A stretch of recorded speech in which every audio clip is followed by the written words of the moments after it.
For more than 5 decades, Elton has never been afraid to speak his mind about fellow artists. They want my piano playing, but they don't want the typical Elton. Well, what's the point of being in this business if you can't speak your bloody mind? He once told The Guardian, from rock legends to pop newcomers, Elton's sharp tongue has cut through egos big and small. His clashes aren't random outbursts. They're the carefully considered opinions of a man who fought his way to the top and fiercely protects the idea of real artistry. Today, we're revisiting 6 bands that face the full force of Elton's criticism, the relationships that soured, the remarks that stung, and the musical disagreements that created rifts impossible to ignore. The Rolling Stones, among all of Elton's famous feuds, none has lasted longer than his tension with the Rolling Stones, rock's eternal bad boys. The friction first surfaced in the mid-'70s when both acts were at their commercial peaks. During a backstage meeting at Madison Square Garden, Elton reportedly dismissed Mick Jagger's solo ambitions with a sly jab. "Darling, not everyone can handle both a band and a solo career. Some of us were born for solo stardom. Others should stick with their day job." What really grated on Elton was what he saw as the Stones' refusal to grow musically while still clinging to a rebellious image. In a 2011 interview with Rolling Stone, he asked bluntly, "What's so rebellious about playing the same 3 chords in your 60s? Real rebellion is evolution." Keith Richards later revealed that Mick was furious when Elton's elaborate garden shows in the 70s made the Stones' stripped-down concerts look outdated. Elton's dry reply? If they spent less time posing and more time on the music, they wouldn't have to worry about being upstaged. Even decades later, the tension lingers. Asked about the Stones' 50th anniversary tour in 2013, Elton remarked, "Celebrating longevity is one thing, but shouldn't there be something new to celebrate after 50 years? Oasis, the fiery rivalry between Elton and Britpop kings. Oasis perfectly captured the clash between old-school professionalism and the swaggering 90s rock attitude. At first, relations were friendly.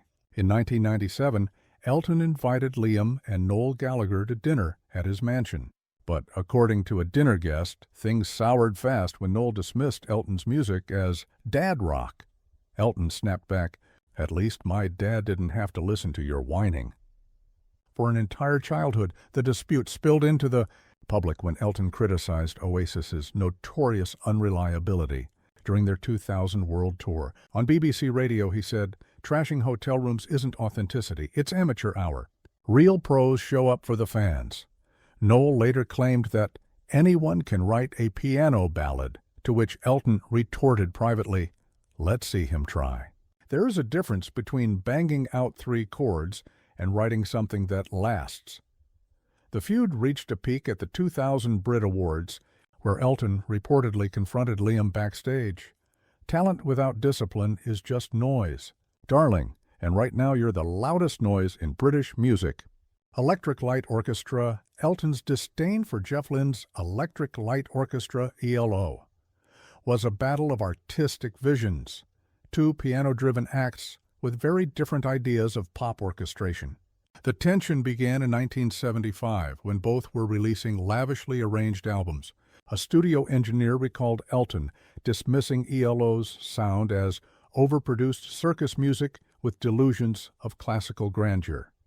When ELO's Evil Woman climbed the charts while Elton's Island Girl slipped, he reportedly grumbled to his band, "Anyone can score hits when 40 violins drown out the melody." Critics soon compared their production styles, which only fueled the fire. During a 1976 session for Blue Moves, Elton sneered, "Some people think orchestration equals musicality. It often just hides mediocre songs behind a wall of sound." Despite parallel commercial success, Elton and Jeff Lynne never collaborated, a sign that their creative differences ran too deep to mend. Queen Elton's relationship with Queen is proof that rivalry and friendship can exist side by side. The tension started in 1974 when both acts were recording in the same London studio. A sound engineer recalled Elton scoffing at Queen's theatrical nonsense disguised as rock. When Bohemian Rhapsody later knocked Island Girl off the charts, Elton joked to manager John Reed, "Anyone can have a hit if they spend 3 weeks layering vocals.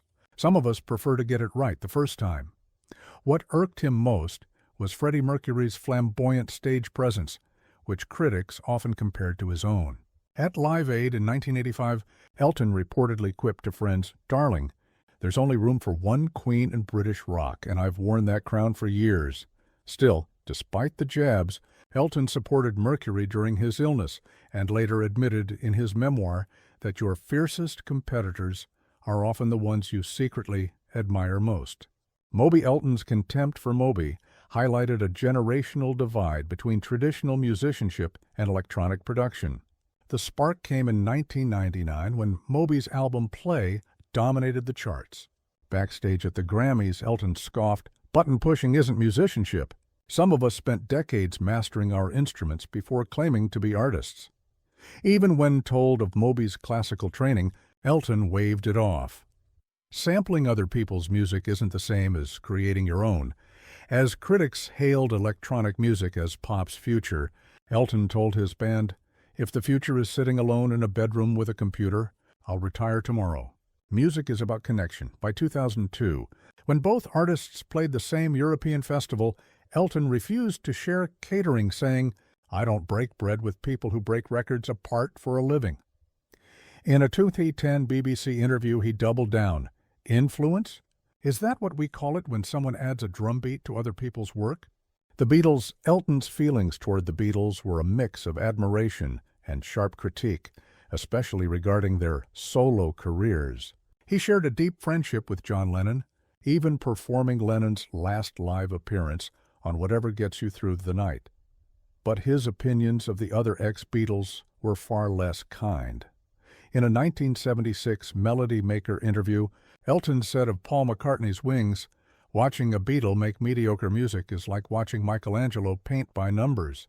It physically hurts." He was equally blunt about George Harrison's spiritual direction. After the concert for Bangladesh, Elton told drummer Nigel Olsson, "All that mystical nonsense is just a cover for running out of melodies. If I have to sit through one more Cedar solo, I'll need therapy." And when Ringo Starr released Goodnight Vienna in 1974, Elton joked at a party, "Being the fourth most talented Beatle is like being the fourth most interesting color in a box of 3 crayons." Even after McCartney's Band on the Run earned a Grammy nod, Elton privately scoffed to Rolling Stone, "The Grammys are becoming a retirement home for fading legends. Some of us are still making relevant music without leaning on 60s glory." Please don't forget to subscribe and hit the bell icon.